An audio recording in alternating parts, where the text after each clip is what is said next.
सोच कर देखिए, क्या हो अगर भारत की सबसे महान कहानियों में से एक सिर्फ एक कहानी ना हो। एक ऐसे शहर की कल्पना कीजिए जो सोने का बना था, जिसे कहते हैं खुद भगवान कृष्ण ने बसाया था। और फिर एक दिन वो पूरा का पूरा शहर रहस्यमयी तरीके से समंदर में समा गया। तो सवाल यही उठता है, क्या द्वारका सिर्फ पुराणों की एक कहानी है, या फिर ये सच में एक असली ऐतिहासिक शहर की याद है जो समंदर की गहराइयों में कहीं खो गई है? चलिए आज इसी रहस्य से पर्दा उठाते हैं। हमारे प्राचीन ग्रंथों को देखें, जैसे महाभारत और पुराण, तो उनमें द्वारका का जिक्र किसी आम शहर जैसा बिल्कुल नहीं है।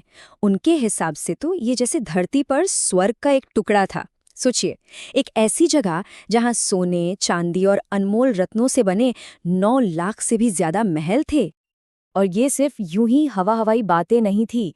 इन ग्रंथों में एक पूरे वेल प्लान्ड शहर का नक्शा मिलता है। एकदम सीधी सड़कें जो आगे जाकर एक बड़े पोर्ट से जुड़ती थी, खेती के लिए एडवांस्ड इरिगेशन सिस्टम, मतलब एक पूरी तरह से सेल्फ सफिशिएंट शहर।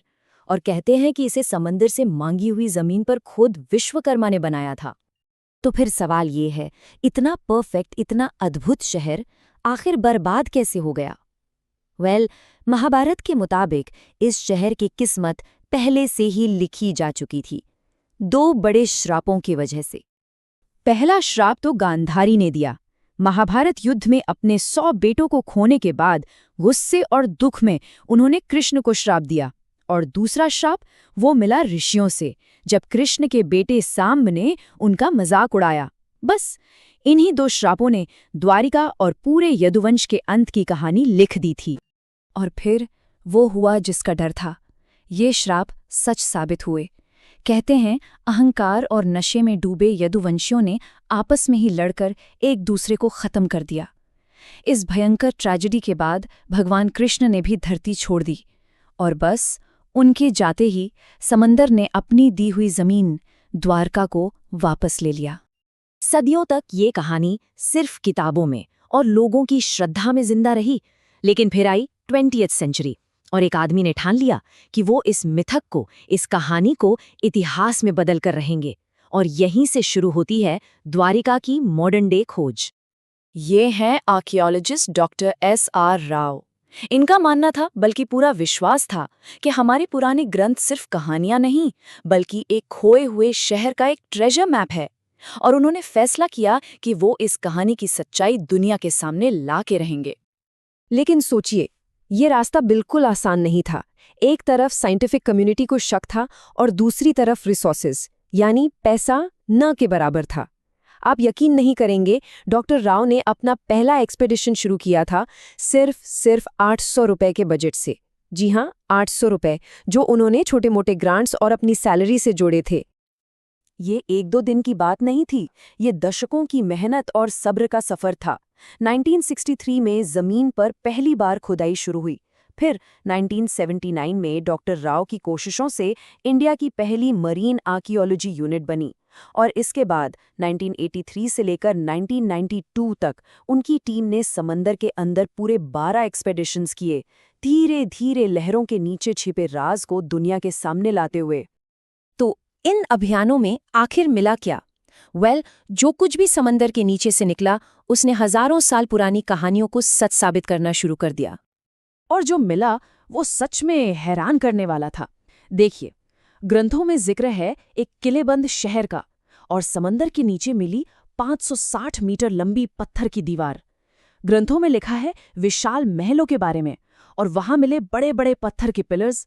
वहां एक बिजी पोर्ट होने की बात है, और आर्कियोलॉजिस्ट को मिले पत्थर के एंकर्स। मतलब जो कहानियों में था वो हकीकत में सामने आ रहा था। और फिर इस सब पर मुहर लगाई साइंस ने। जब इन खंडहरों और चीज़ों की कार्बन डेटिंग हुई तो उनकी उम्र निकली 1500 से 3000 BC के बीच।